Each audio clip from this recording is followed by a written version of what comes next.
Despite Pope Francis's two encyclicals, Laudato Si, 2015, and Laudate Deum, 2023, which place a strong emphasis on environmental stewardship, climate change is hardly discussed at Catholic masses in the United States. Transcripts of more than 700,000 services from the Association of Related Churches, Southern Baptist Convention, Presbyterian Church, USA, United Church of Christ, and Roman Catholic churches were examined in one study. Climate change was mentioned in 0.4% of the Catholic videos that were examined. Similar trends were seen in other denominations, with the United Church of Christ and Presbyterian Church, USA, two liberal Protestant denominations, showing higher levels of engagement, especially during Earth Day. Pope Francis's messages may not have reached or resonated with local clergy and congregations in the United States, as evidenced by the observed lack of climate change discussions in parishes. Given the potential impact of religious messaging on public opinion and policy, particularly in a nation where Catholics hold a disproportionate number of political offices, this discrepancy has important ramifications. According to the study, scientists' expectations that Pope Francis's climate change messaging would significantly influence American Catholics' climate discourse and, consequently, the larger American climate discourse have not been met, in part because American Catholic priests have not echoed his message.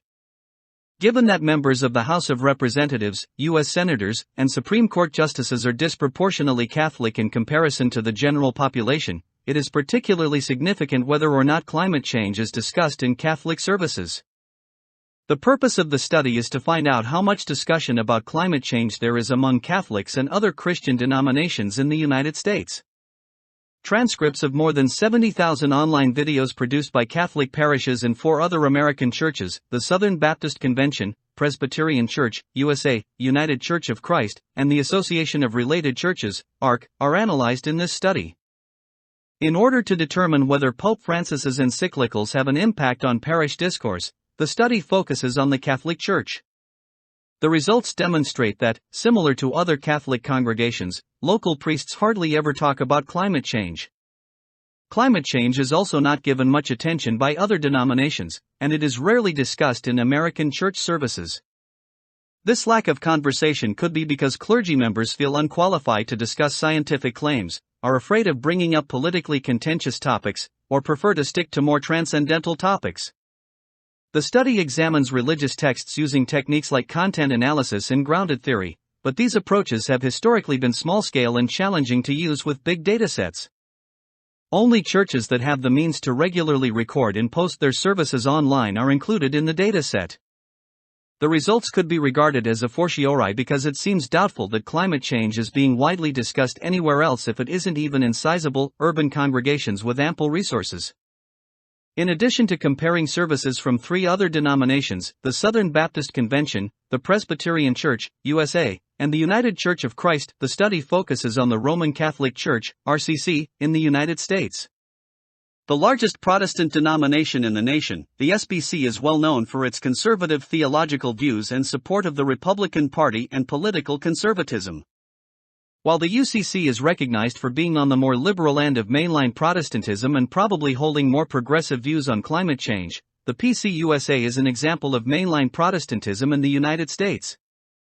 Non-denominational churches that are growing in popularity in the U.S. and have a lot of activity on the internet are members of the Association of Related Churches, ARC. By looking at official and semi-official online lists of congregations, the study first creates a thorough database of churches connected to the 5 denominations that were chosen. Only churches with listed web pages are taken into consideration from this pool. YouTube links, which can be embedded videos, links to YouTube playlists, user pages, or channel pages, are found on each church's web page by a computer program. Access to every public video that a particular church has ever uploaded is made possible once a channel URL has been acquired.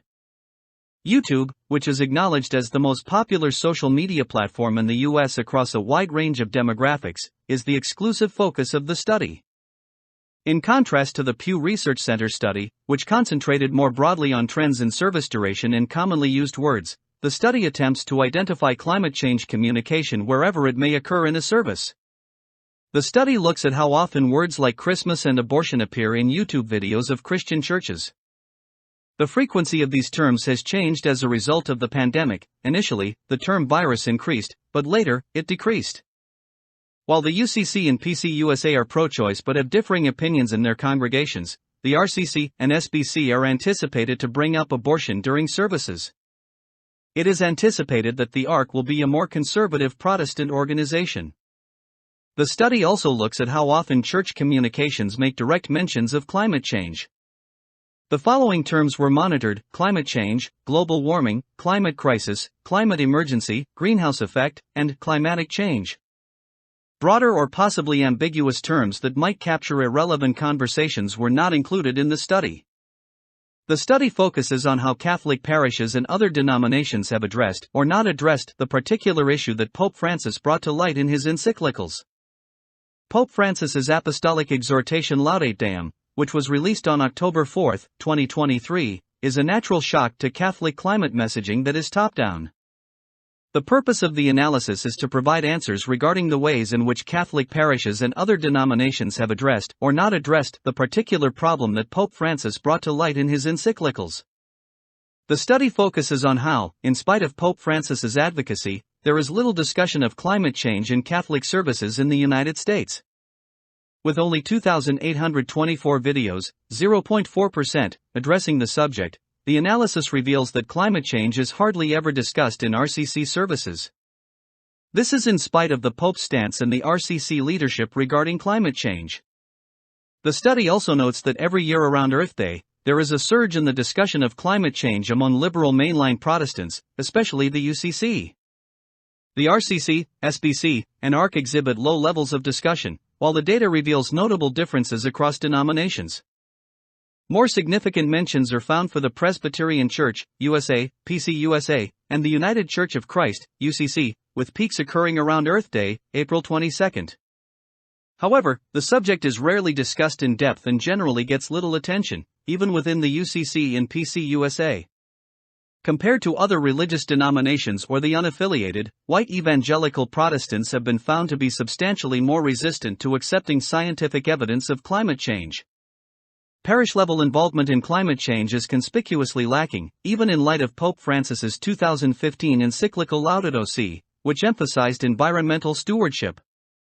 The overall frequency of climate crisis discussions in Catholic churches was not significantly impacted by the Apostolic Exhortation Laudate Deum, which specifically addressed the issue.